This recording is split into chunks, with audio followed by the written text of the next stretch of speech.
Pada pembahasan kali ini kita akan masuk di bab 2 tentang koordinat kartesius.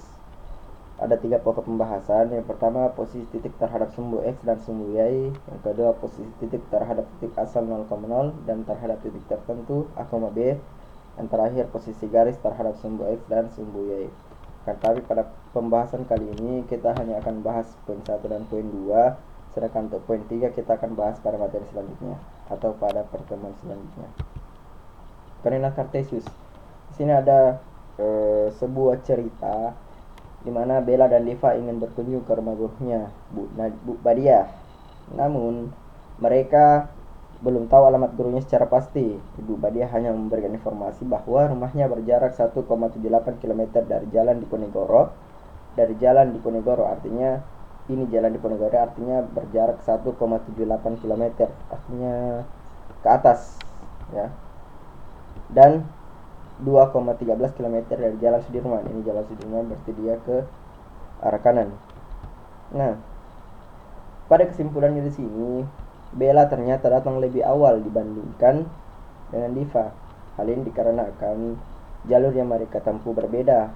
Jalur yang ditempuh oleh Bella sedikit lebih pendek dibanding jalur yang ditempuh oleh Diva. Ya, mungkin itu contoh penerapan untuk koordinat kartesius. Nah, koordinat kartesius digunakan untuk menentukan objek titik-titik pada suatu bidang dengan menggunakan dua bilangan yang biasa disebut dengan koordinat X dan koordinat Y dari titik-titik tersebut. Untuk mendefinisikan koordinat diperlukan dua garis beralat tegak lurus satu sama lain, sumbu X dan sumbu Y.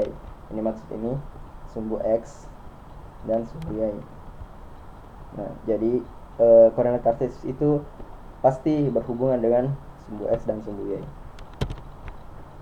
Kita masuk di pembahasan pertama, posisi titik terhadap sumbu X dan sumbu Y. Jadi kita akan menentukan, di sini ada contoh, kita akan menentukan posisi titik A, B, C, D, E, F, G, dan H terhadap sumbu X dan sumbu Y. Nah, untuk titik A, kita lihat titik A, kalau kita lihat di sini dari sumbu Y, kita hitung 1, 2, dan 3. Ternyata titik A berada pada 3 satuan. Sedangkan di sumbu Y dia 6 satuan. Makanya di sini titik A berjarak 3 satuan dari sumbu Y dan berjarak 6 satuan dari sumbu X. 6 satuan dari sumbu X. B juga begitu. B berjarak 4 satuan dari sumbu Y, 4 satuan dari sumbu Y dan 4 satuan dari sumbu X. Begitu seterusnya untuk C, D, E, F, G, dan H. Kalau kita buat kesimpulannya seperti ini. Titik A, B, C, D, F, G, H itu titik A sendiri jarak ke sumbu Y 3 satuan, jarak ke sumbu X 6 satuan. Nah, kalau kita perhatikan di sini cara penulisannya, langsung saja kita lihat titik A 3 ke 6. Berarti A 3,6, B 4 C 4 ke 3, titik C 4 3. Oke. Itu seterusnya. Nah, dalam koordinat kartesius ada yang disebut dengan kuadran. Sumbu X dan sumbu Y membagi bidang koordinat kartesius menjadi 4 kuadran, yaitu kuadran 1 koordinat X positif, koordinat Y positif. Itu berada di sini. Dimana nilai X-nya positif, Y-nya juga positif. Kuadran kedua nilai X-nya negatif, Y-nya positif. Dia semua berada di sini. Kuadran ketiga nilai X dan nilai Y-nya semua negatif. Dan yang terakhir kuadran 4, nilai X positif dan nilai Y-nya negatif. Lanjut. Pembahasan kedua tentang posisi titik terhadap titik asal 0,0 dan terhadap titik tertentu A, B. Pertama kita akan bahas tentang posisi titik terhadap titik asal atau 0,0. Nah, ini contohnya. Titik asal 0,0 berarti berada di titik ini. Titik 0,0.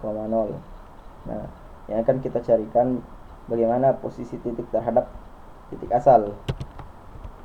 Langsung saja. Koordinatnya kita tentukan sama seperti tadi. Titik asal untuk A 4, berarti 6,4. Sedangkan titik B di sini kita lihat di sini minus 6 ke 5. Makanya di sini minus 6,5. C dan D juga begitu. Untuk keterangannya sendiri 6 satuan ke kanan bagian A. Untuk titik A 6 satuan ke kanan karena ke kanan, dan 4 satuan ke atas karena ke atas. Begitu juga dengan B, C, dan D.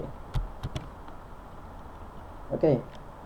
B, posisi titik terhadap titik tertentu. Aku mau B.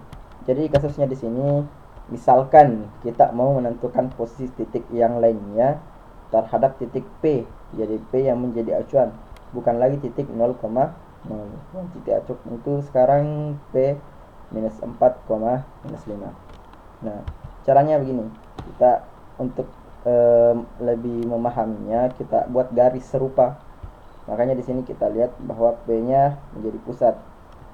Sekarang sudah gampang untuk menentukan posisi titik yang lainnya. Nah, kita lihat K 6,9 karena di sini 6, di sini 9. L 10,6. 10 di sini 10 dan 6. Oke. Sama saja dengan tadi keterangannya 6 satuan ke kanan, 9 satuan ke atas, 10 satuan ke kanan, 6 satuan ke atas, dan seterusnya. Contoh soal. Berdasarkan posisi beberapa objek di atas, tentukan. Nah, di sini ada beberapa contoh objek. Di sini ada pos 1, pos 2, pos 3, kolam, hutan, dan sebagainya. Nah, yang ini kita cari bagian A, posisi kuadran pos 1, pos 2, dan pos 3. Bagian B, posisi beberapa objek terhadap pos utama. Jadi pos utama itu di sini, titik tengah. Yang terakhir, posisi beberapa objek terhadap tanah lapang dan kolam. Terhadap tanah lapang dan kolam. Tanah lapang ini dan kolam ini. Oke, lanjut saja. Bagian A, posisi kuadran pos 1, pos 2, dan pos 3. Kita kembali ke materi. Tadi kita lihat bahwa yang bagian sini itu kuadran 1. Bagian sini termasuk kuadran kedua. Sini 3 dan sini kuadran 4. Nah, bisa kita lihat pos 1 berada pada kuadran pertama, makanya di sini kita tulis pos 1 berada pada kuadran pertama. Pos 2 berada pada kuadran kedua. Pos 3 berada pada kuadran keempat. Makanya di sini, dan pos 3 berada pada kuadran keempat.